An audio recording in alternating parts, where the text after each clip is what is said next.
Life with Vicki St. Clair. Talk radio to inspire, inform, and stimulate. Bringing you enlightened discussions with authors, creatives, innovative business and health professionals, and ordinary people living extraordinary lives. Sharing their expertise and life stories. Making a difference, one word at a time. Now here's your host, Vicki St. Clair. Welcome, everybody. Welcome, welcome. Well, coming up today, we're going to end the show today with one woman's journey with pain following a workplace injury. After a decade of constant debilitating pain, Sarah Ann Shockley wrote a book called The Pain Companion. She's learned to ease her pain, to live with it naturally, and she's going to share some of her experiences with us towards the end of the show. And if you use a computer every day or do any repetitive job, this could be a cautionary tale for you, so listen up. I think I learned a lot from this story, from her story. Maybe you can too. But first, if you're one of the many Americans who take prescription drugs, Dr. Jennifer Jacobs' new book raises the big question, do you really need that pill? More than 124,000 people die each year from adverse drug reactions, and more than 800,000 Americans have serious reactions which result in hospitalization or life-threatening conditions or disabling reactions. So pretty significant. And Dr. Jacobs has written a really great book full of really important information that she's going to share some of that with us today. And let me tell you a little bit about her. She's a family practice physician specializing in integrative medicine. She's also a clinical assistant professor in epidemiology at the University of Washington School of Public Health and Community Medicine. And she's served on the advisory board of the NIH Office of Alternative Medicine. She co-founded the special interest group of the American Public Health Association on complementary and alternative health practices, and is a current advisory board member of the monthly magazine Natural Health. And she splits her times now between the Pacific Northwest and Tucson, Arizona. So we're very pleased to have her here today. Dr. Jennifer Jacobs, welcome. Thank you, Vicki. Thank you for having me. My pleasure. And the book, again, is called Do You Really Need That Pill? How to Avoid Side Effects, Interactions, and Other Dangers of Over-Medication. And I was looking for something like this. I wanted to do a story on medication because we hear so many horror stories about people having reactions and sometimes abusing medication, but or not getting the right kind of medication. So I was really pleased when your book landed on my desk, Dr. Jacobs. And so I wonder what, well, I know what started it because I read it in your book. This really started as a journey for you when your 88-year-old mother-in-law came out of hospital and you were like, what? Tell us what happened. Yes, that's right. Well, she was hospitalized for kidney failure and dehydration. And when she was discharged from the hospital, the diagnosis was polypharmacy, which was a term I hadn't heard before. But certainly when I looked at her records, I realized she had been taking 13 different drugs, all of which interacted together, and the side effects threw her into kidney failure. And fortunately, she was able to survive that. But it really led me to investigate this problem, and I was shocked to find out that almost half of seniors, people over age 65, take 5 or more prescription drugs, and about 12% of them take 10 or more. So certainly this is an epidemic of prescription drugs that we really aren't hearing enough about. Right.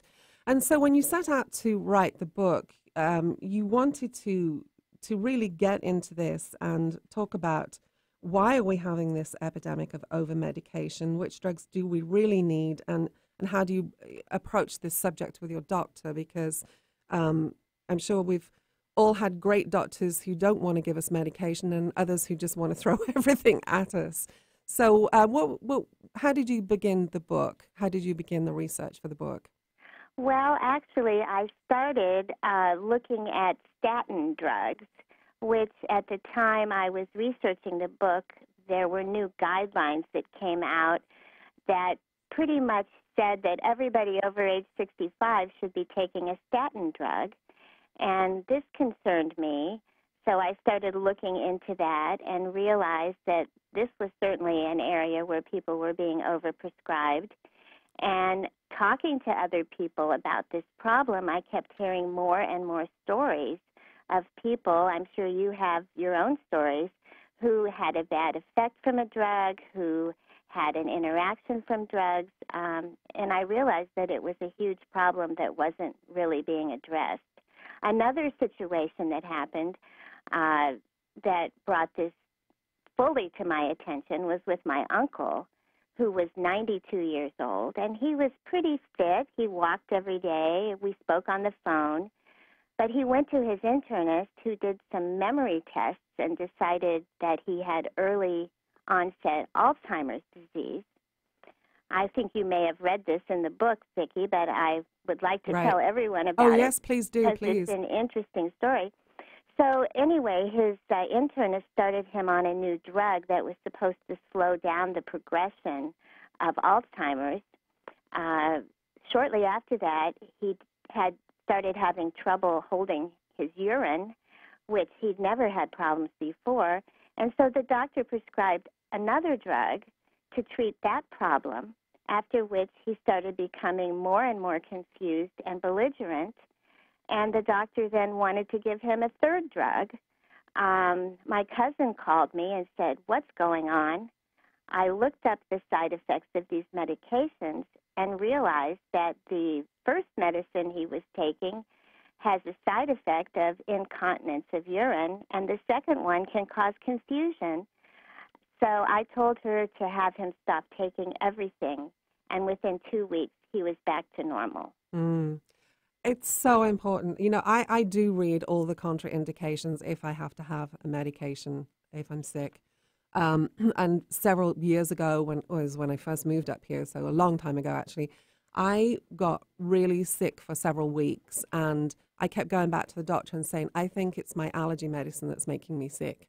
And he said, "No," he said, "they'll put on there that it can cause bronchitis, but it really won't. You just have a virus." And anyway, long story short, 8 weeks into this, they finally gave me an x-ray and I had bronchitis, and I stopped taking that allergy medicine, and I haven't taken it since. Well, good for you. Yes, it's very difficult for people to go against what their doctors tell them. And I'm hoping that my book will give people enough ammunition that they can go to their doctors and say, "Look, I really am not sure I need to be taking this," and hopefully their doctors will respond. Yeah, I think it's really important. One of the reasons I love the book is because it's very accessible. Yes, you share stats and you share your research, but the book itself is put together in such an easy way to read, and you know, for people to realize, well, maybe I should be double checking this. So I want to just, I think we have to get this out the way. Why are we prescribed so many drugs? Because in many cases, we really don't need them. Yes, well, it is a multifactorial situation. Of course, the pharmaceutical companies are the big reason for this. I mean, they're out to make a profit, so the more drugs people take, the more money they make. Yeah, just to give some numbers here. I mean, you say in the book, 3.75 billion. It was the 3.75 billion industry in 2014. No, 375. Oh, excuse me, billion. That's right. It's the way I've written my note. 375, yeah. And that had not quite, but almost doubled. They expected to almost double by 2020. Yes, and they spend an average of $14 million a day, each day, advertising directly to consumers, mostly on TV. Mostly in between the news. Yes, and also it's interesting that the United States and New Zealand are the only countries in the world that allow direct-to-consumer advertising. Right. So that's one big reason. People see something on TV, and then they go to their doctor, and they say, "Oh, should I take this?" And doctors are pressured. You know, they have very strong time constraints, and it's often easier for them to just go ahead and prescribe something rather than take the time to explain why someone doesn't need it or take the time to talk to them about, you know, nutrition and exercise and a lot of the other healthy habits that people can have in order to avoid taking drugs. Right, right. And you say it's not just pharmaceuticals, non-pharmacological drugs, for example.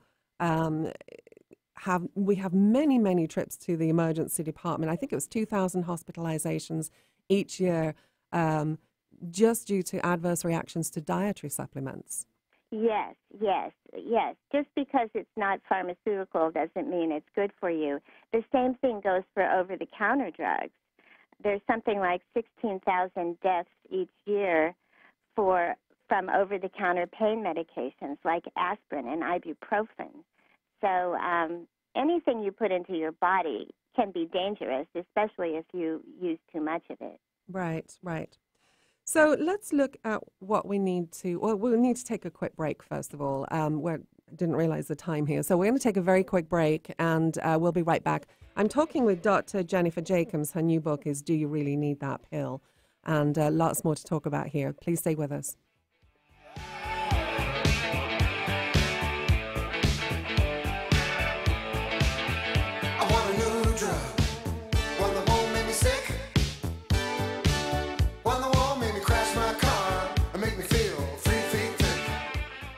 Parkinson's disease affects as many as 1 million people in the United States.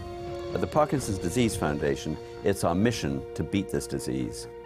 To learn about the Parkinson's Disease Foundation, or if you want to help support our work, visit our website, pdf.org, or call us at 800-457-6676. In the Northwest, contact the Northwest Parkinson's Foundation at nwpf.org.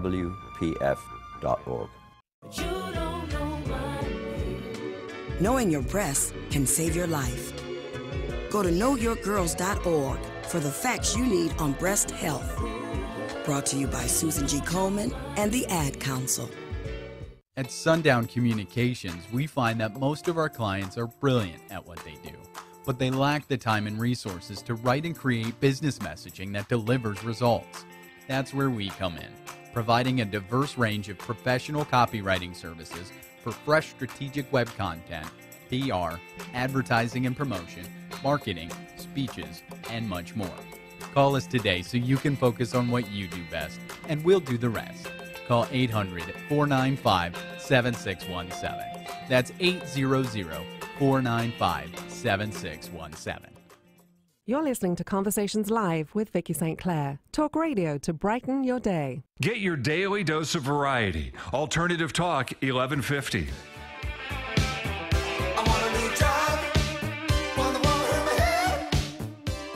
And welcome back, everyone. You are listening to Conversations Live with Vicki St. Clair, and we're talking today about, do you really need that pill?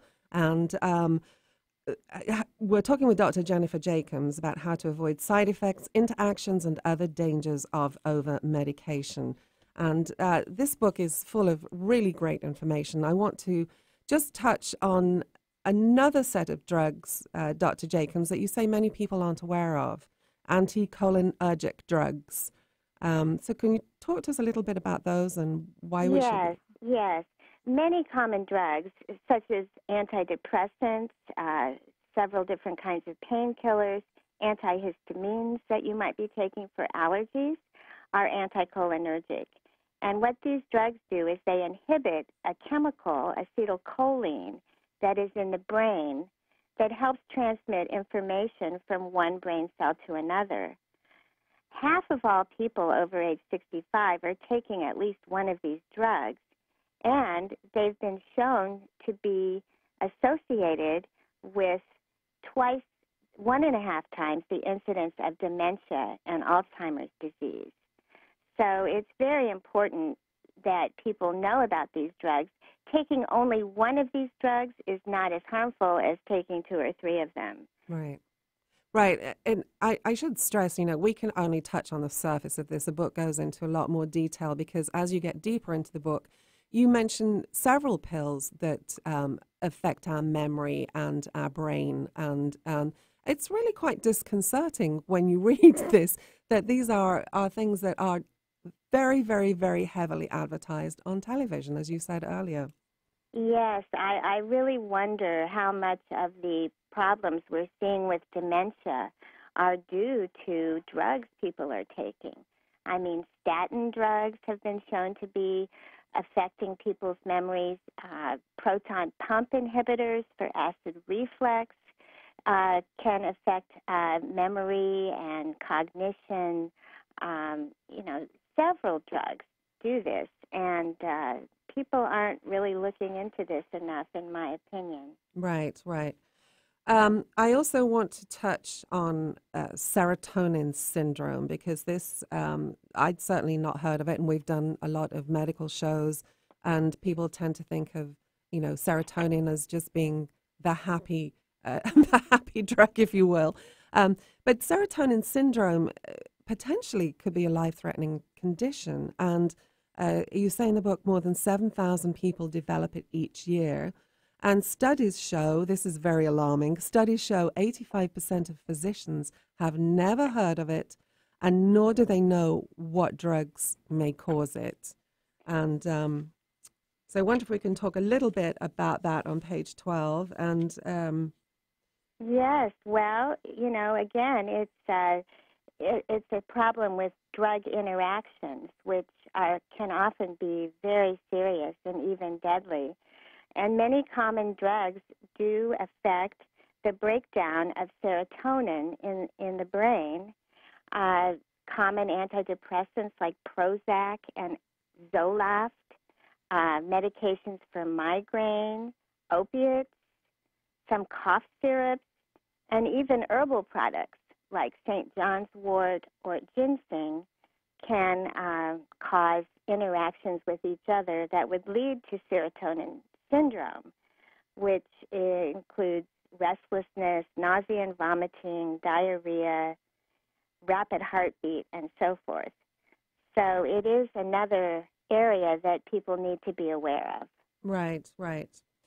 So while we're talking about serotonin, let's just touch on this too, because I know I'm jumping around in the book a little here, but later in the book you share studies that say many people think it's lack of serotonin that cause depression, and there are several studies that say that's an absolute myth, that the lack of serotonin leading to depression is a non-issue. Yes, it is kind of common knowledge or common thought among people that depression is the problem of the chemistry in your brain, and most of the antidepressants that are given are to address this, to try to help change the chemical structure in the brain, when actually there really isn't a lot of evidence for this. The blood-brain barrier, which is a barrier between the brain and the bloodstream, makes it difficult to measure these drugs or these chemicals in the brain itself. So they measure them in people's blood, but they're not sure whether or not they're actually a problem in the brain.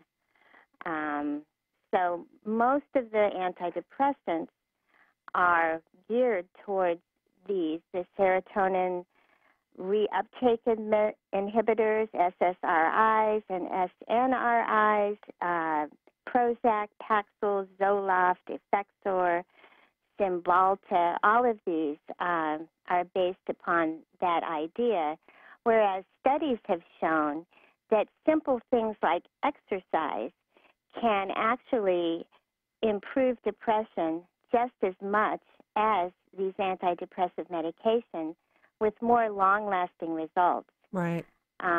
Yoga was very high on that list, too. Yoga, absolutely. Cognitive behavioral therapy is actually recommended as the first line of treatment by the American College of Physicians before antidepressants. But it all comes down to the idea that you can take a pill to take care of whatever ails you, when actually there are other much more effective and natural things that you can do that will help you to avoid the side effects and interactions of taking so many drugs. Right, right. So I want to look at some medical conditions and the drugs we might use or not need. We might use but not need. But I want to just share this with listeners because you talk about how to avoid drug interactions. We would assume that our doctor knows all that stuff and that the pharmacy will catch it, but we can't rely on that. One of the things you suggest is check your drugs on websites like drugs.com to see if there are any potential drug interactions. Yes, it's a very useful website.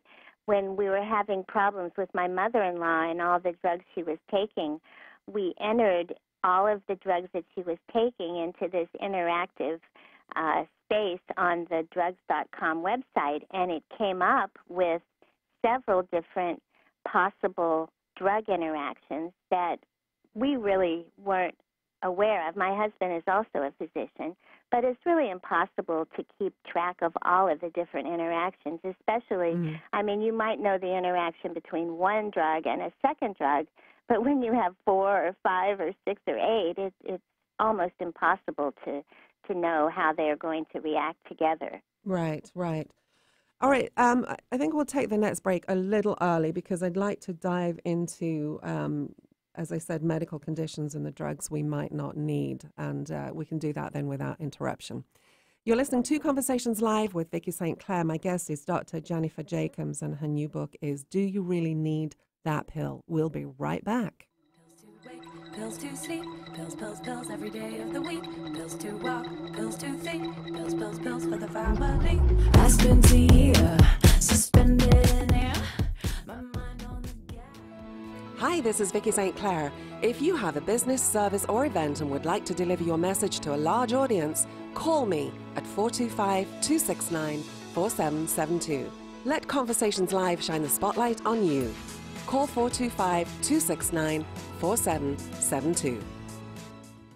Next week on Conversations Live with Vicki St. Clair, we celebrate 11 years on the air. And of course, we couldn't do that without you. So a very special thanks to you, our listeners, for your continued support. We'll be joined by New York Times bestselling author Mary Kay Andrews. With more than 24 books to her name, she'll reveal why the South makes the perfect setting for her tales, how her career as a journalist prepared her to become a best-selling author, and a favorite recipe or two from her beach cookbook. Tune in Mondays at noon Pacific Time and Fridays at 6 a.m. and find more information at conversationslive.net.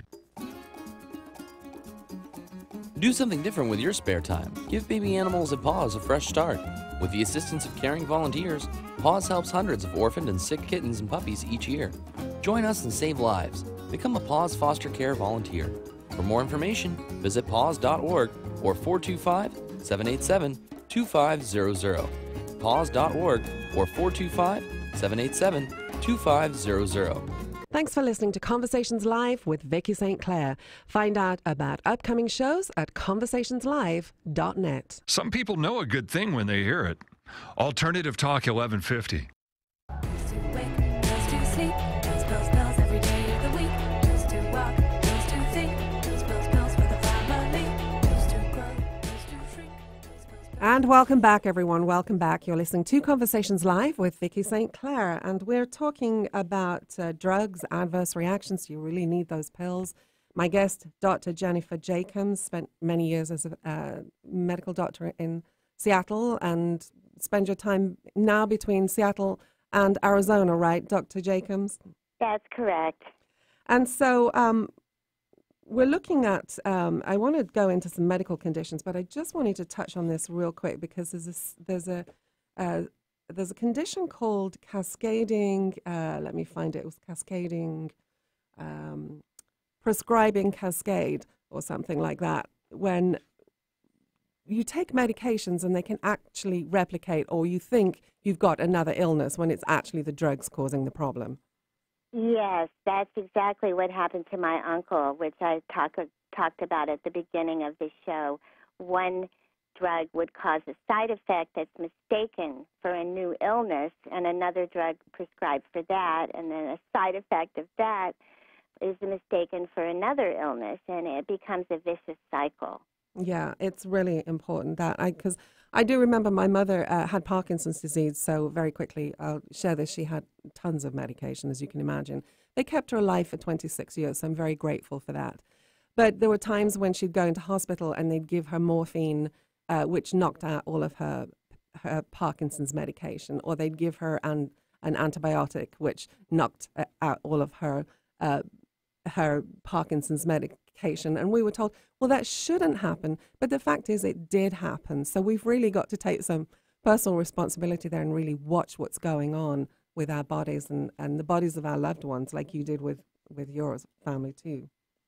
Yes, it is a big problem, and nobody really knows how all the different drugs interact together. We're kind of like guinea pigs. Well, we are, because we're made up of chemistry and biology. So, I mean, you know, if we're a scientific little experiment ourselves, then it makes sense. Yes. So let's look at some of these common ailments, and I think I was trying to think what I see mostly on television, and there's a series of, you know, high cholesterol is one, and of course Viagra is another one for men, and depression is one of the big ones. So what do you have to say about high cholesterol cardiovascular disease and what we're seeing, what people are giving versus what they might really need or not need? Yes. Well, you know, cholesterol has turned into the big bugaboo with heart disease, when actually there's many, many factors that play into heart disease.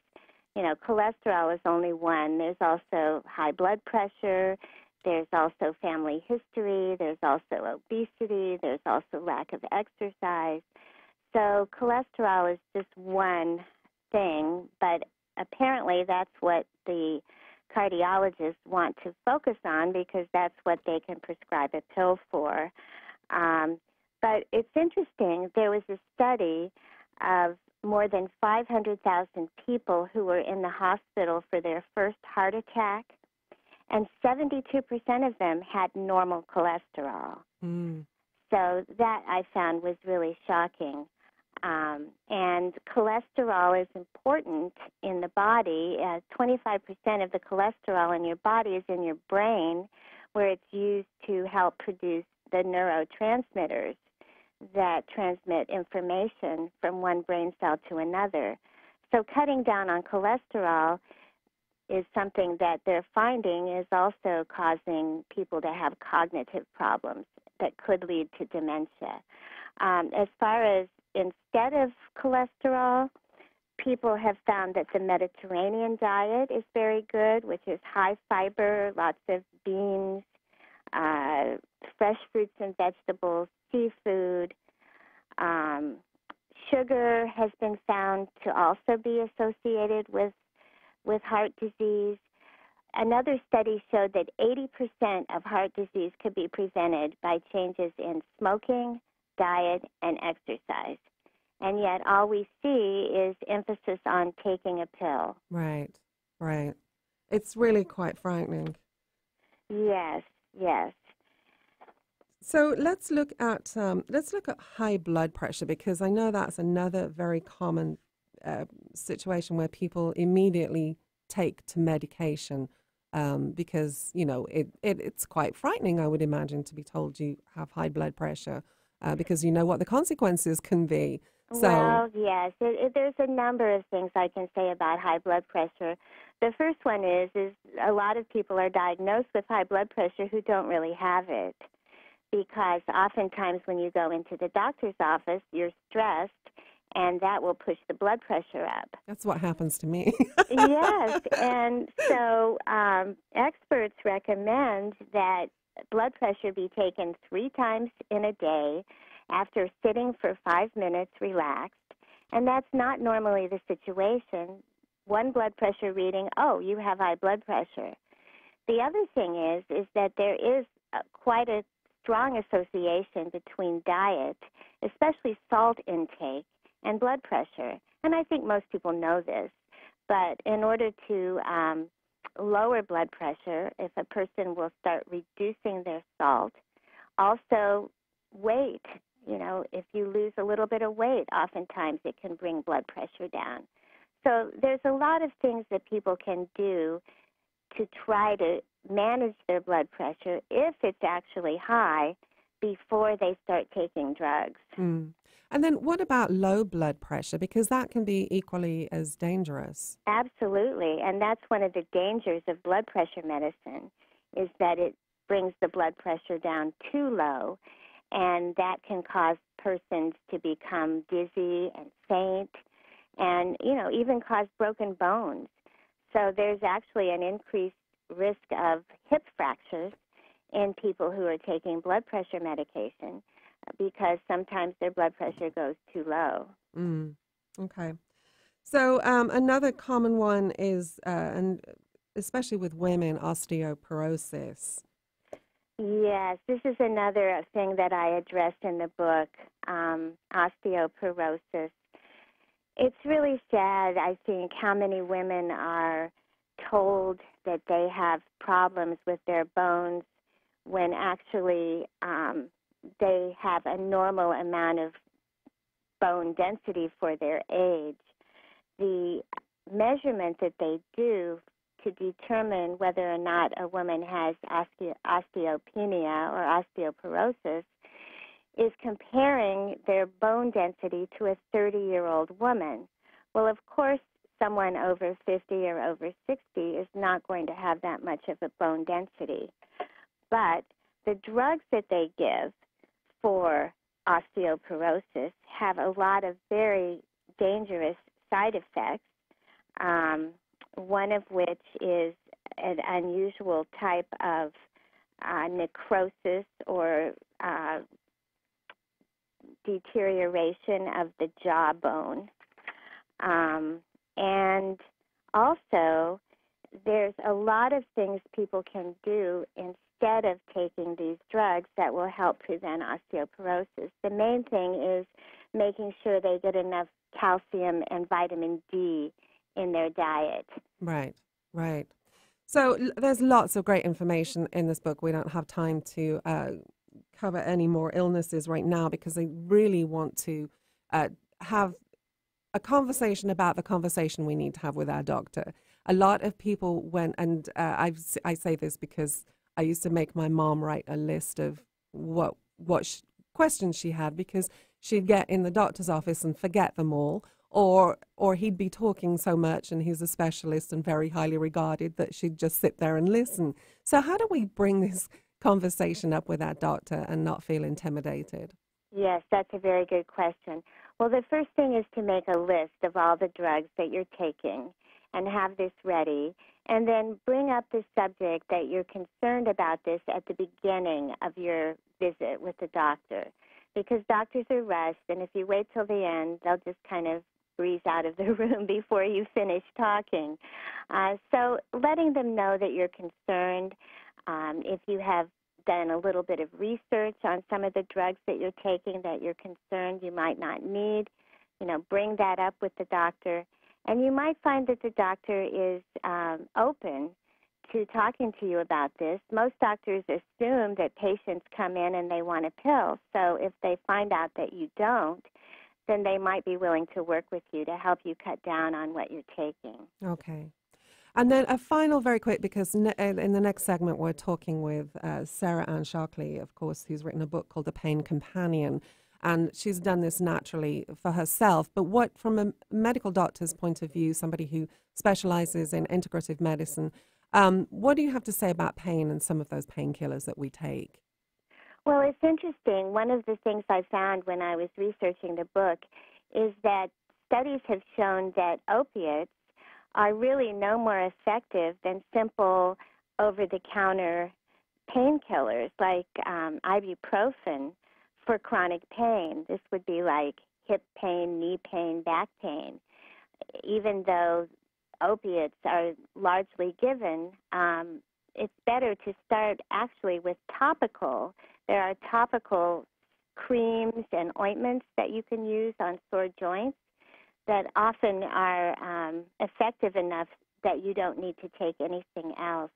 Also exercise, yoga, like you mentioned before, physical therapy, chiropractic, many, many, many approaches that you can take to help reduce chronic pain other than taking pain medications that, can throw you into the hospital if you go too far with them. Right. Well, I really appreciate you being with us today. A final, very quick thought you'd like to leave our listeners with, Dr. Jacobs. Well, the main thing that people need to ask themselves are they willing to make lifestyle changes in their diet, start exercising, stop smoking, make their own commitment to becoming healthy, or would they rather take a pill? And contribute to the nearly $600 billion pharmaceutical industry. Amen. Well, the book is called Do You Really Need That Pill? How to Avoid Side Effects, Interactions, and Other Dangers of Over-Medication. You can find more about Dr. Jacobs and her work at jenniferjacobsmd.com. Thank you so much for being with us today. Appreciate it. Thank you, Vicki. All right, we'll be right back. We're taking a very quick break. You are listening to Conversations Live with Vicki St. Clair. Please stay with us.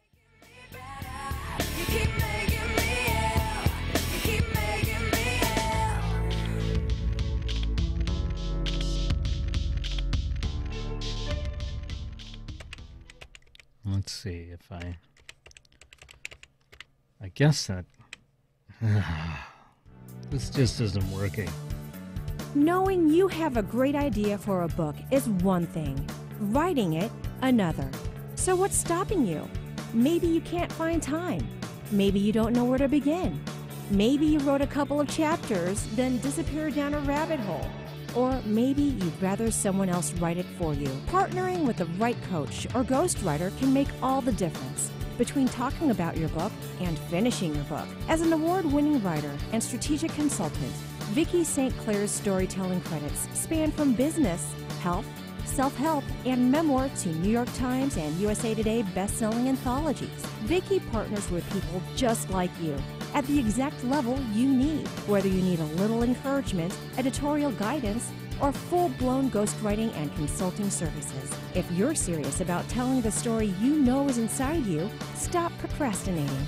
Let's get your story down on paper. Contact Vicki today.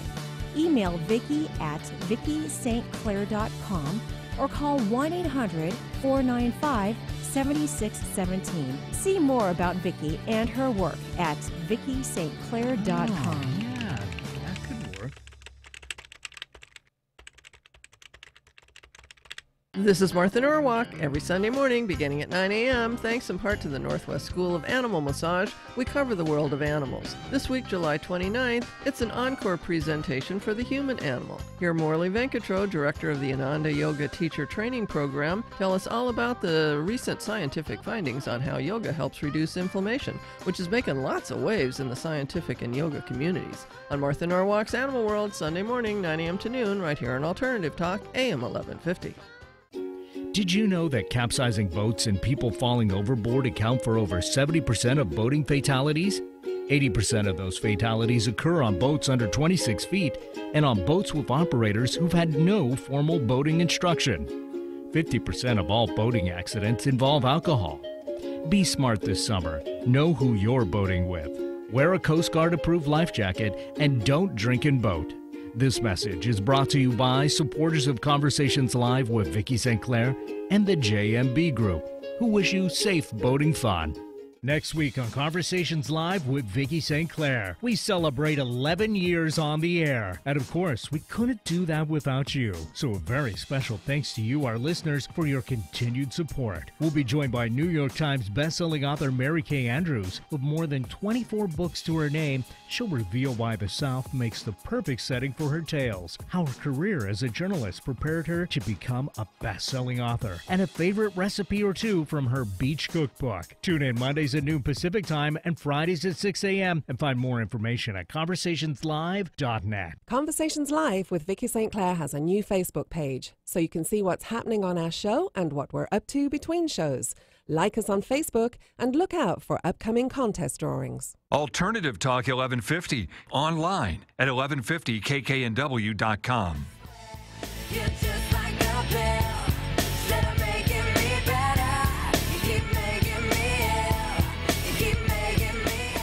And welcome back, everyone. Welcome back. You're listening to Conversations Live with Vicki St. Clair. And my guest in this segment is Sarah Ann Shockley. She's the author of The Pain Companion. In fall of 2007, she contracted thoracic outlet syndrome, which is, I'll let her tell you more about that. But she's lived with that pain, which is pretty debilitating ever since. She's been a columnist for Pain News Network and is a regular contributor to The Mighty, which is an online member community for those living with chronic illness and pain. And her new book is called The Pain Companion, Everyday Wisdom for Living with and Moving Beyond Chronic Pain. Sarah Ann Shockley, welcome. Thank you, Vicki. It's great to be here. And we're very pleased to have you here. And I know, I think this is a great follow-on to the last segment we did about, do you really need that pill? Because you wanted to heal yourself as far as you could naturally. And so, first of all, let's just look at what happened to you. You were you had this situation arise. I mean, how did it happen? Yeah, it's mine is a computer-related injury. I'm almost 6 feet tall, and I was using a very small, like a mini laptop computer, so a very non-ergonomic situation. And I was a single mom, so I was working every day as best I could, and then I wasn't working in an office. I was working with a private gentleman. So the situation wasn't set up correctly for our body to handle. And so over time, what happened is the area between the clavicles, the collarbones, and the first rib collapsed. That's what thoracic outlet syndrome is. It's a collapse there. And in that little space between those two bone structures, you have the large scalene muscle from the neck and large nerve ganglia and a major artery and veins that all have to fit through there. And it's pretty tight fit already, but when it collapses, all of those things get squeezed and compressed, and it's extraordinarily painful, and it's very debilitating. It makes it difficult to turn the neck or use the head and move it from side to side. It's a lot of pain. It's difficult to use the arms. You lose a lot of mobility. You lose your grip. Your hands and arms aren't very useful, and it's hard to even walk upright. So mine was particularly severe. There are people that have cases that are lighter than mine that tend to lend themselves to better physical therapy, or mine was so severe that whatever we tried made it worse. So I was pretty much left to my own devices to try to sort out how to live with this pain. Right. It sounds, just listening to you talk about it sounds terribly painful. So what was the prognosis? Was it just, okay, you're going to have drugs and you're going to have physical therapy? I mean, what were they proposing? For most people, they offer nerve drugs, which didn't work for me well. I'm not really somebody who runs to drugs anyway. I tend to try to go to natural remedies, but I did try them in the process of, doing what the doctor said to do. And they didn't really touch the nerve pain very much, and they had side effects that were pretty unpleasant. So I didn't go in that direction. And then for me, mine was so severe that it wasn't able to be helped by physical therapy. Again, it made things worse. And I did go to a thoracic surgeon just to get his recommendations. And he said, because sometimes they actually remove the first rib for people that have this to create more space. Surgery also for me was not something I was, really wanting to do, but I did go discuss it with him. He's a wonderful man. He spent a couple hours explaining the physiology of it, and he said that my case was so severe it would not be helpful. It actually it probably wouldn't go away. Right. So my prognosis was your body is screwed up. It'll be screwed up for the rest of your life, and you're going to have pain for the rest of your life. Right. That was basically what I was sent home with. Thanks very much. So you say that living with that kind of pain constantly has been one of the most challenging experiences of your life. You were a single mom. You say you could barely cook a meal for your son. Let's talk about the emotional side of the pain, and then we'll look into some of your pain solutions, if you will. Yes, because that's as big, if not worse. I think it's very, very important. And it's really a large part of what I talk about in the book, and what I talk about with people is that we don't always recognize or understand that there's a lot that goes on around the physical pain itself. There's a lot of emotional pain. So those of us that have been living with pain for a while, we can kind of slide into this dark place of despair, depression, we feel very alone in our pain. Most of the time, we don't feel that people understand what we're going through. Pain isn't something that you can see usually. So, and we tend to kind of over compartmentalize physical pain. We kind of over medicalize it. We say, well, it's just in the knee, or it's just in the neck, or it's this condition, or it's that. And we give it labels, but it doesn't stay in those labels, and it doesn't stay in those places. Pain tends to kind of ooze out and take over the whole life of somebody who's living with it. It tends to affect other parts of your body. It's very exhausting to be in pain all the time. And you tend to not sleep well, so you're sleep deprived, you feel like a zombie. And then you've also got this sense of extreme isolation. And we usually feel really bad about not being able to heal ourselves, those of us who have been in pain for a long time. So we have an intense sense of guilt and shame around it.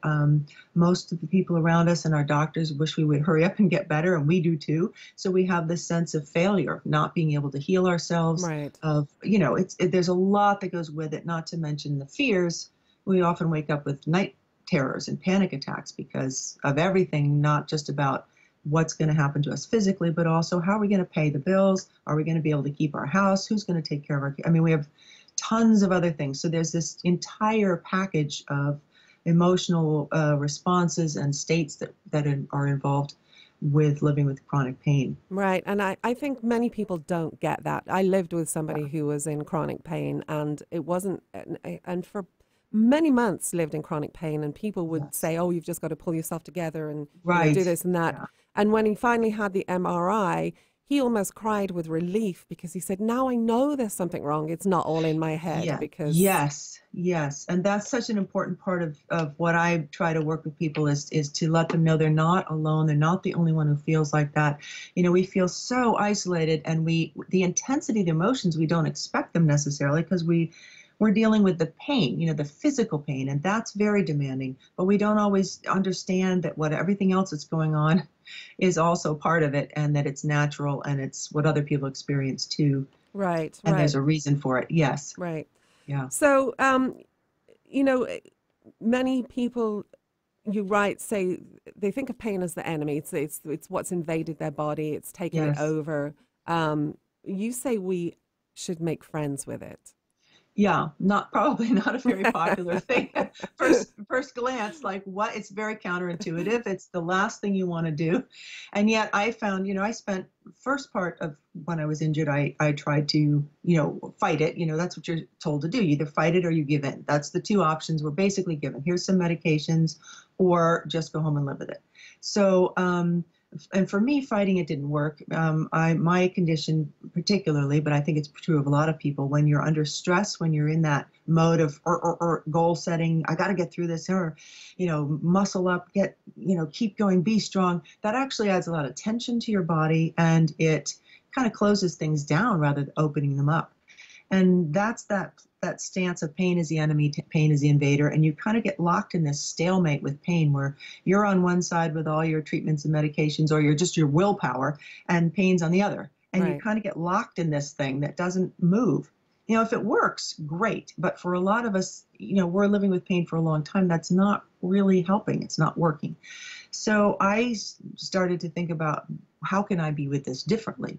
After living with it for years. And again, I was a single mom, so I had to just keep going. It's not about giving up or anything, but just trudging along and being stoic and saying, I'm just going to bear it, wasn't making anything better. It was actually getting progressively worse.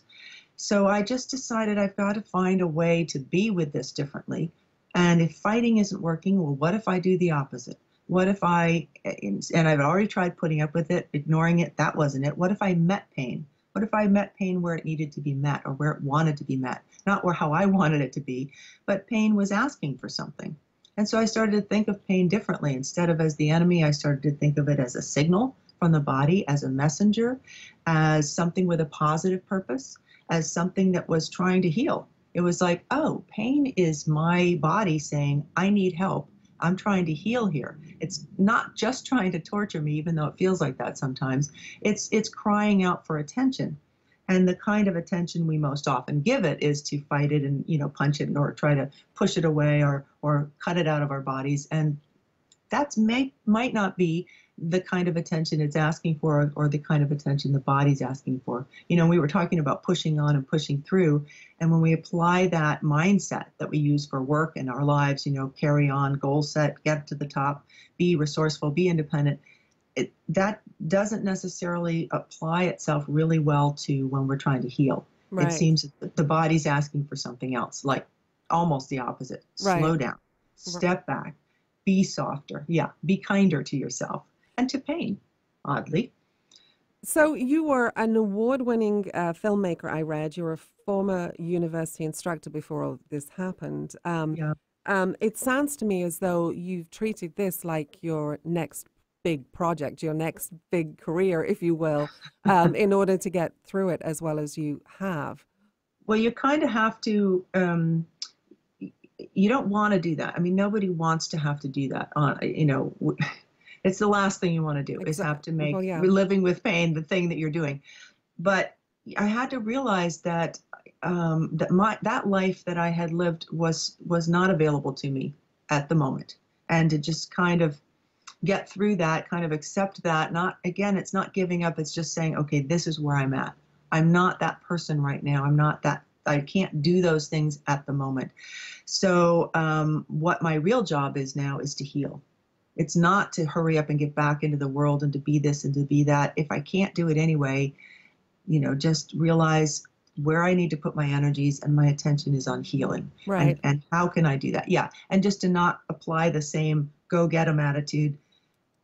You do need a lot of perseverance and you need a lot of determination and strength. But the way you're applying it is a little bit different, kind of moving with pain rather than against it.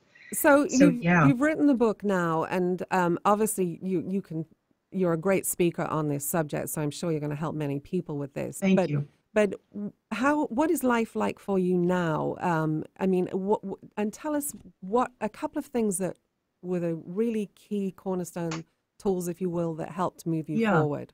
Yeah, I'll see if I can do that. We only have a couple of minutes here. I know, so I have to quickly say. So life has definitely eased up quite a bit since I've been doing the things I talk about in the book. I've given myself a break in the sense of allowing myself to relax around it.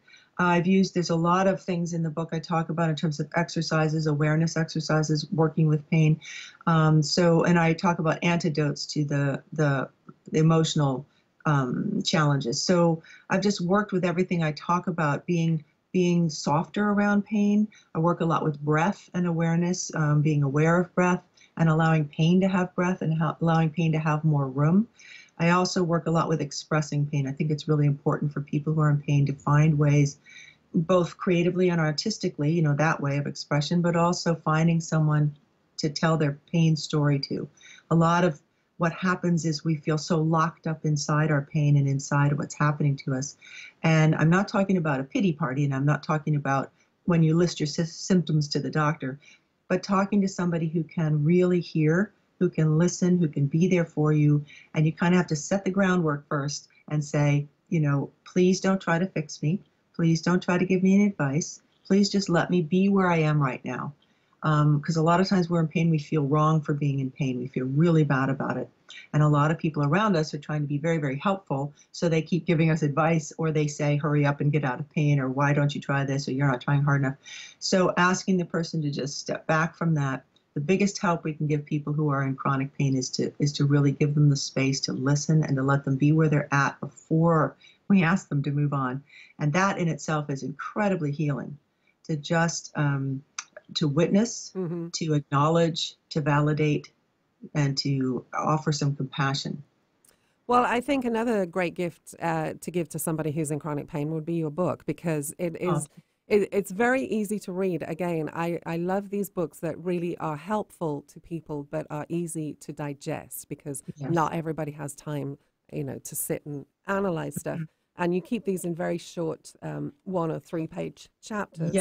Yes, that was the idea, to make it quite easy for somebody who's in pain. It's small, so it's easy to hold, and it's not overwhelming. You know, you can open up to any part of it and just read a little bit and get something out of it. All right. Well, I really appreciate you being with us today, and I just want to let listeners know a website very quickly where they can find out more information about you. I've got thepaincompanion.com.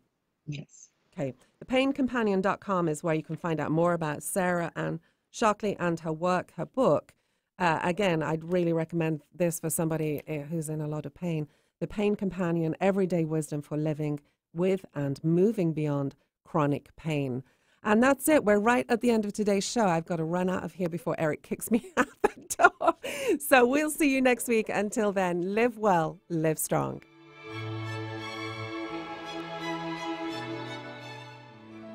Hi, this is Vicky St. Clair. If you have a business, service, or event and would like to deliver your message to a large audience, call me at 425-269-4772. Let Conversations Live shine the spotlight on you. Call 425-269-4772.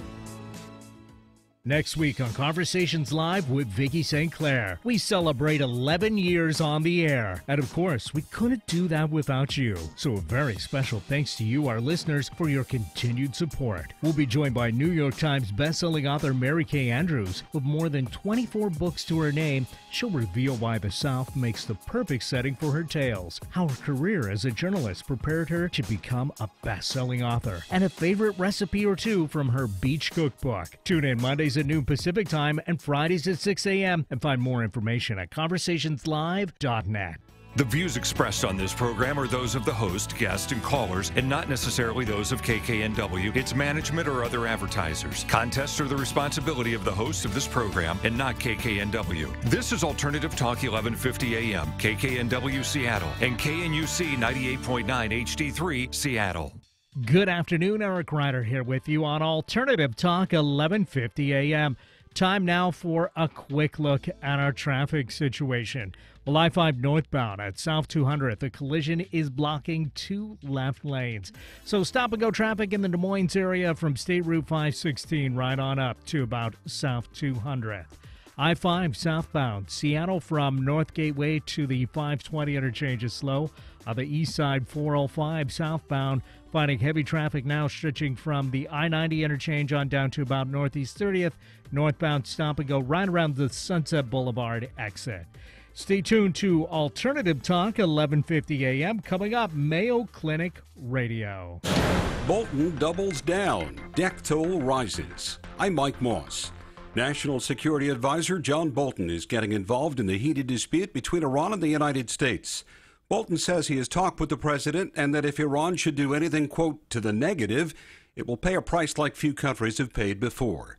Correspondent Nick Payton-Walsh says the threats could backfire for the U.S. There is economic discontent on the streets of Iran. The sanctions have caused the currency to slide. But what is the end state they're looking for? Clearly, what we're seeing here is the moderate government of President Hassan Rouhani being pushed slightly towards the hardliners. And that's, frankly, the opposite of what the U.S. wants. They seem to believe the more pressure they put on, they'll suddenly find a relaxing, a liberalizing of Iran's government. After the Helsinki summit, former CIA Director John Brennan called the president's behavior treasonous. Correspondent Manu Raju reports the administration is now thinking about revoking Brennan's security clearance. Going after a former official's security clearance is highly unusual, even when for political reasons. You'll recall Michael Flynn, the former national security advisor who pleaded guilty to his lying about his contacts with Russians to the FBI. He maintained his security clearance. A second person has died from the Toronto mass shooting, 13 others hurt. Some witnesses began recording video as soon as they heard gunshots ringing out. It shows the gunman dressed in black from head to toe walking down the sidewalk. Then he very calmly takes out a handgun and starts firing toward a restaurant. This woman was seated on the patio. She told the CBC she saw another woman being shot and killed. And we ran inside. If we didn't run inside, at that time we probably would have been dead. 2 people died. The gunman also died during an exchange of gunfire with police. That's correspondent Steve Kastenbaum. Salvage workers have raised the duck boat that sunk in Branson, Missouri, killing 17. They hope the boat will yield clues as to what went wrong. The Dow is down 3, S&P up 6. I'm Mike Moss. Hi, I'm Martha Childress with the Natural Choice Network. Join us every Tuesday at 12:30 p.m. right here on Alternative Talk 1150. Each week, we invite leaders from our sustainable community to share their unique visions and valuable insights. You'll learn great tools to make your life greener, healthier, and more sustainable for generations to come. Thank you for making the natural choice. That's the Natural Choice Network every Tuesday at 12:30 p.m. Please join us. Good afternoon, Eric Ryder here with you on Alternative Talk, 1150 a.m. Time now for a quick look at our weather outlook. Sunny the rest of today, high topping out around 89 degrees tonight, clear, and we're going to see a low around 63. Sunny with a high near 87 tomorrow, with a low around 63. Wednesday, sunny again, high near 86. The views expressed on this program are those of the host, guest, and callers, and are not necessarily those of KKNW, its management, or other advertisers. This is Alternative Talk 1150. From the studios of the Mayo Clinic News Network, this is Mayo Clinic Radio, exploring the latest developments in health and medicine and what they mean to you. Welcome, everyone, to Mayo Clinic Radio. I'm Ian Roth. And I'm Tracy McCrae. For many parents, battles over screen time and devices have become a regular part of family life. Whether it's a toddler throwing a tantrum when the iPad is taken away, a preteen demanding their own phone, or teenagers wanting to play video games all night. Every stage of childhood and adolescence is now accompanied by its own parenting challenges when it comes to digital devices. On today's program, we'll discuss how to manage kids and screen time with a Mayo Clinic expert. Also on the program, we'll learn about transcranial magnetic stimulation therapy for treating severe depression. And how reconstruction can be done during oral cancer surgery. All that, along with this week's health and medical news, right after this.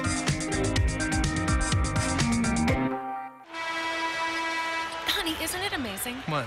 The sacrifice, the dedication, the grit. I mean, they really set an example, don't they? Oh, well, no question. Today's high school athletes are truly special. Not the athletes. Well, who? The officials. Oh. Today's student athletes are truly special. But there's something pretty great about the men and women who officiate their games, too. Like the way they're giving back to their communities. Officiating is a terrific way to stay in shape, meet new people, and stay connected to the game you love. But the biggest reason of all? We need more qualified high school officials here in Washington. And without them, the rest of us would have a whole lot less to cheer about. High school games need officials. High school sports need you.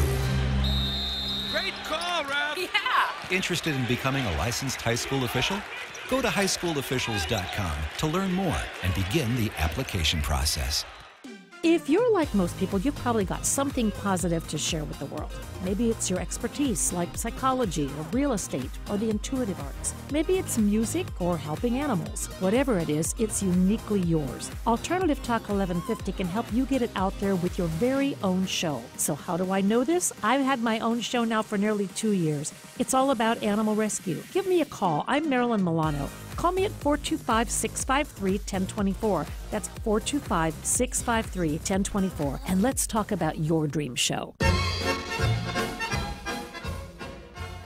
This is Doug Warney, your weekly Scandinavian Hour host, along with friends, inviting you to catch the Scandinavian Hour here on KKNW every Saturday morning from 9 to 10 for great Scandinavian music, news, and interviews.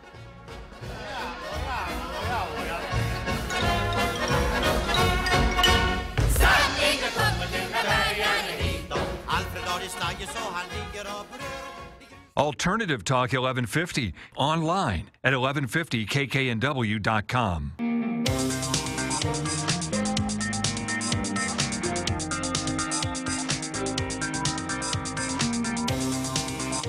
Welcome back to Mayo Clinic Radio. I'm Ian Roth. And I'm Tracy McCrae, and welcome to the program, Ian Roth from the Mayo News Network. Thank you so much, Tracy. Have you been having a good summer? I've been having a great summer so far. Excellent, because that's what we're going to talk about today. Yeah, we're talking about as summer vacation rolls on, you might find your children are looking for things to do. They've already been to the pool or off to camp.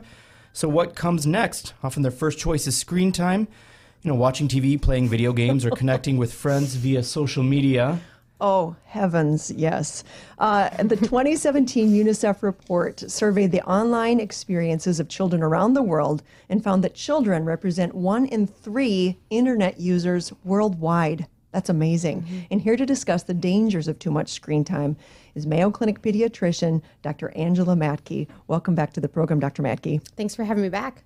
All right, I know for a fact that my kids are playing Fortnite while we're recording this. So we got to wrap this up so I can get home and bust them on it. All right, we'll try and be quick then. Okay, very good. So when it comes to screen time, first of all, were you surprised at the UNICEF report that 1 in 3 kids are internet users? No, not at all. Yeah. No, not at all. Not especially not from what I see in my office, my daily setting. One thing we ask about all their well child checks is, how much screen time are they doing per day, and how are their parents monitoring it and being involved with it? And sometimes I'm blown away. Kids are 10, 12 hours per day.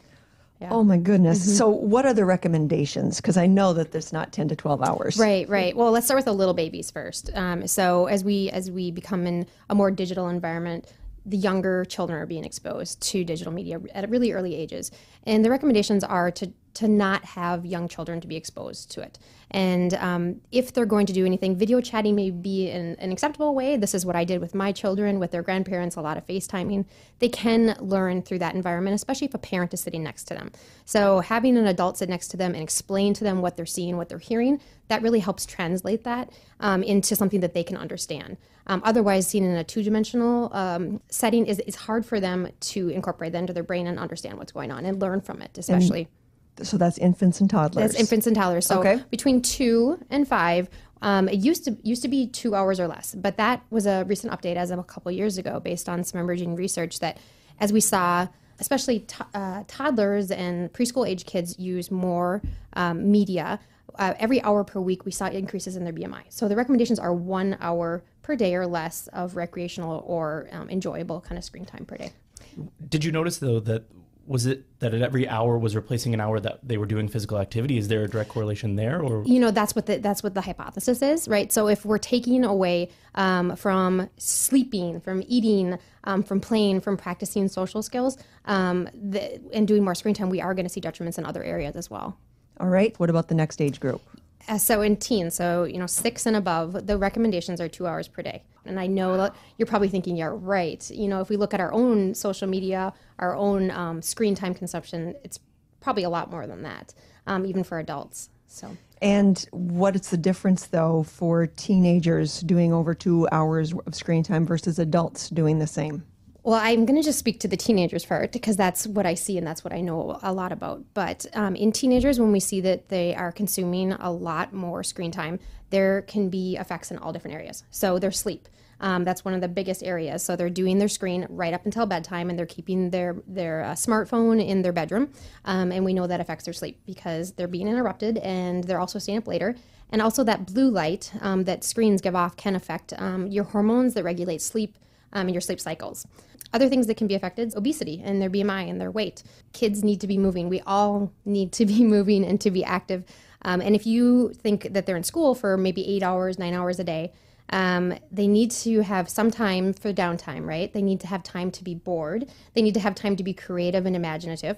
They also need to have time to spend with their family. They need to eat, they need to sleep, and they also need to exercise. And so if they're not getting exercise, if it's taking from the exercise time, we're going to see obesity levels increase. We also see effects sometimes in risk-taking behaviors. There's more of an association with that, and there's the idea that more acceptance of those things that kids are seeing on social media, thinking that this is what everyone else is doing. We can also see concerns with mental health. And so there's kind of this U-shaped curve that goes along with mental health in teens, with how much social media or with how much screen time they're consuming. So in the short end of ones that are not doing very much, we actually see a little bit higher increases of depression rates. And the thought is these teens are more observers of social media. They're not engaging and communicating, and then they're just looking at other people's posts on Instagram and things like that. So they're not getting that social connection and that benefit that we do see in teenagers and adults of being able to find other people to connect with and talk with.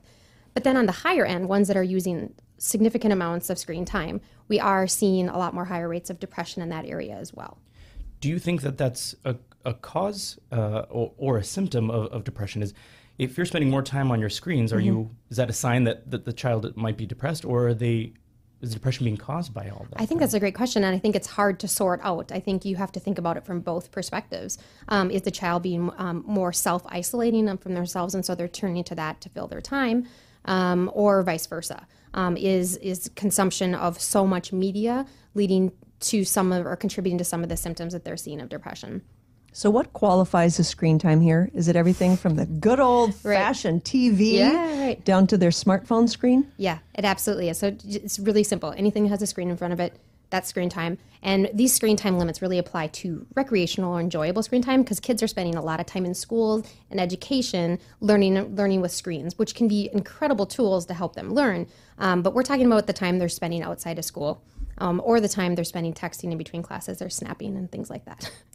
Going back to the younger kids, when we're talking about toddlers and kids of that age, that we want to limit that, but you see it more and more often that your parents are out in public with their kids are acting out in some way, so they put a screen in front of them as sort of a babysitter or a way to calm them down. How do you balance trying to get control of your kids with limiting their screen time? Well, first of all, I've never done that. No, I'm just kidding.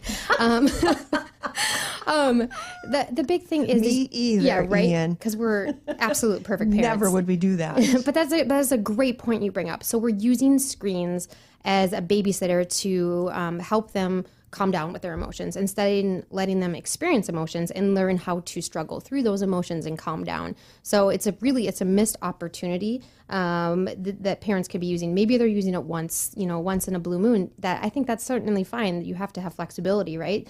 But using it every time their child gets upset to help them calm down as a tool is not a great tool. We want them to have better ones. So that's the way that we were raised, because there was not a smartphone for our parents to shove in front of our faces. So we, as parents, need to learn. Just because we have this tool now, we don't just give it to the kids, like Ian said perfectly, as a babysitter. Yep. So play out what a parent should do when they're standing in line at Target and everyone around them is giving their smartphone to their kid to pacify them. Right. What do you want parents to do? Right. So it starts before they get to Target, right? So this is like your whole parenting approach and your whole parenting model, which could be a whole other discussion for another day. But it begins with, labeling their child's emotion. If they're frustrated, I see you're frustrated, depending on their age.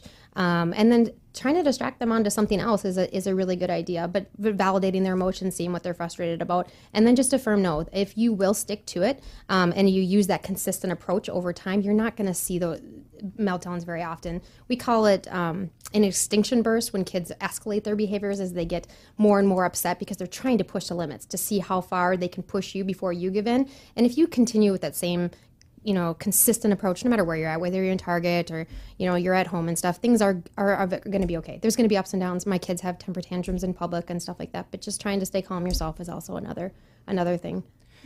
I'm not a parent at this point, but I have nieces and nephews, and I think that from what I see, it's got to be a hard, fine line between treating screens as a privilege and a right when they're so ubiquitous around us all the time. So how do you navigate that of like, this is a privilege, not your right to be on a screen all the time? I think it starts early. It starts with your approach, with your children when they're young, right? So I'm using it as a reward for good behavior rather than something that they're entitled to that they get every day, and try not to use it as a punishment. Does that make sense? So with children, we always want to try and encourage positive behaviors. When we start to be punitive and doing negative consequences all the time, things aren't as effective. And so if you can use that approach, it helps. We've been talking about kids and screen time with Mayo Clinic pediatrician Dr. Angela Mackey. We're going to take a short break. When we come back, we'll talk a little more about kids and mental health. How does screen time play a role? You're listening to Mayo Clinic Radio on the Mayo Clinic News Network.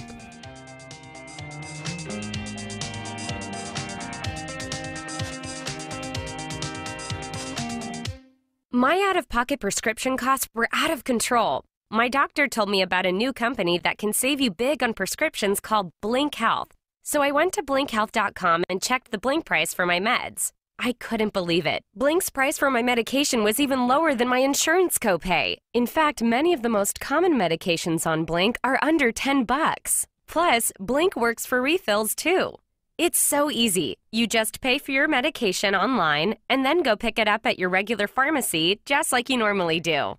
Blink is accepted at all major pharmacy chains and most independent pharmacies nationwide and can save you money whether you have insurance or not. And the best part is, Blink is completely free to use and purchases are always refundable. There's no risk. Check the Blink price for your prescription now and get $10 off your first purchase at blinkhealth.com, promo code RADIO. That's blinkhealth.com, promo code RADIO. Do you have a dog? Would you like to develop your dog's hidden intelligence to eliminate bad behavior and create the obedient, well-behaved pet of your dreams?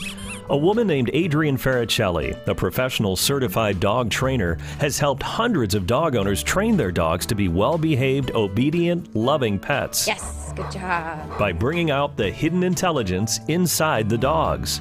You can quickly eliminate any behavioral problem your dog has, no matter how badly you think it's ingrained, no matter what kind of dog you have. With the mental stimulation that Adrienne teaches, your dog will listen to you and understand what you want it to do. Bad behaviors simply fade away as more desirable ones appear in their place. Oh, you're such a good boy. So if you want to check out this remarkable dog training system, just visit realbusinessbargains.com. That's realbusinessbargains.com. realbusinessbargains.com. I'm Christine Cisneros, and I host The Confessional, where we know 100% that you are the solution for the planet. Flourish together as listeners looking to co-create conscious and sustainable commerce with Discover You. Instead of 6 degrees of separation, I believe we live in connection, 7 billion strong.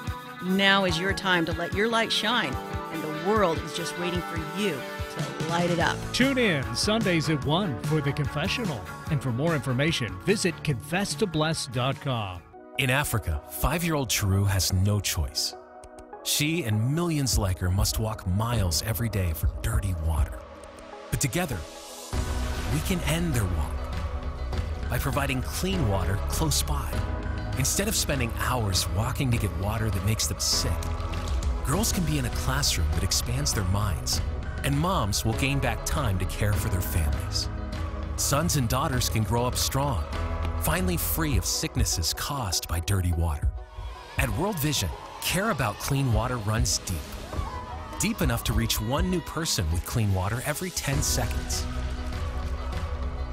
Because every child, every person, everywhere deserves clean water and the chance to rise to their full potential. It's true. When you just add water, you change a life. Learn more at worldvision.org. Call into Mystic Radio with Rob and Alexis, Wednesdays at noon Pacific Time for your free on-air readings. Robin can teach you how to manage your own energy, help you get clarity about the choices you have to make in life, and tell you about your past lives. She can talk to babies, people, and pets who have transitioned and rebalance your energy. Check out Robin's website at robinalexis.com. Want to hear something different from talk radio? Keep your dial on Alternative Talk 1150.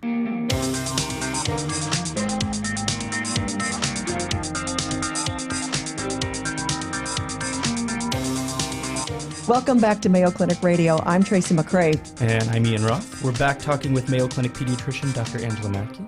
Dr. Matkey, recently the World Health Organization recognized gaming disorder as a mental health condition. And this kind of plays into what we were talking about before the break and screen time. And if you have too much screen time, it can start to affect your mental health. So this didn't surprise me at all. No, it didn't surprise me at all either, based on, what I've anecdotally seen in my office. So what exactly is gaming disorder? So a gaming disorder is when their video gaming use starts to cause difficulties in all parts of their life. So it impacts their daily activities, their sleep, their physical health, their social health, their occupations, and their relationships with other people, to the detriment of their own health. And they have difficulty cutting down and go through withdrawal when it actually does occur. What is the detriment to their own health? So if we see things related to their mental health, right, that would be a detriment to their own health. If we see type 2 diabetes, obesity, high blood pressure, all kinds of things that we associate with a sedentary lifestyle. And if you can identify what the addiction piece is, depending on what age the kids are, Ian, remember this, they will be able to know, I am addicted to this right now. They won't want to admit it, but it's true. Yeah. What do your patients say when they're in the office with you? They will report that they feel that they can't disconnect, that they get scared about the thought of not having their digital devices available with them. It's not uncommon to hear that. Other kids have no problem whatsoever, and that makes sense when you think about the distribution in the population. So pretend that you've got a 11, 12, 13, whatever age kid, and they're not quite sure where they fall on that line. What do you say to them when they're in the office with you? Sure.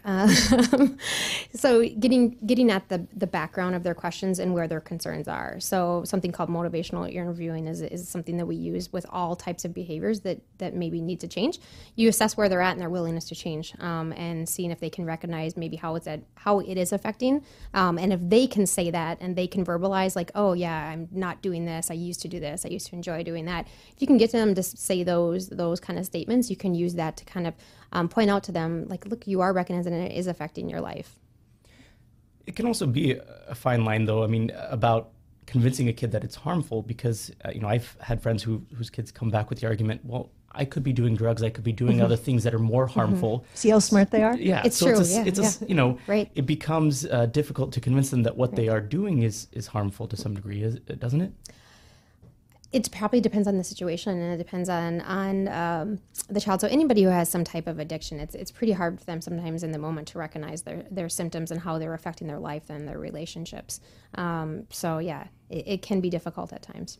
Can we expand this conversation out? We have about 4 minutes left, but into social media as well, because I think in some aspects, whether you're an adult or you're a kid, having social media contacts can be a good thing. Absolutely. But also can be a bad thing. So did you ever think when you were going to medical school that you'd have to work with patients on how to manage their social media? No, I did not think that. I was part of the generation of Facebook. So Mark Zuckerberg and I are the same age. I remember when it rolled out at my university. No, I never imagined that this would be part of my practice so much and such an integral part. So what do you say at those well child visits, 14, 12, about social media? So I just start the conversation like, what do you do on social media? What apps are you using? How do your parents monitor it? Have you ever felt threatened? Do you feel safe? I even ask questions about sexting and solicitation, because there are predators out there, and I have had patients that have been solicited or been attempted to be trafficked as a result, connections through social media. How do you judge what's too much and what's perfectly healthy? I mean, I would imagine it's different for every person and for different age groups, but how do you judge when they're crossing a line?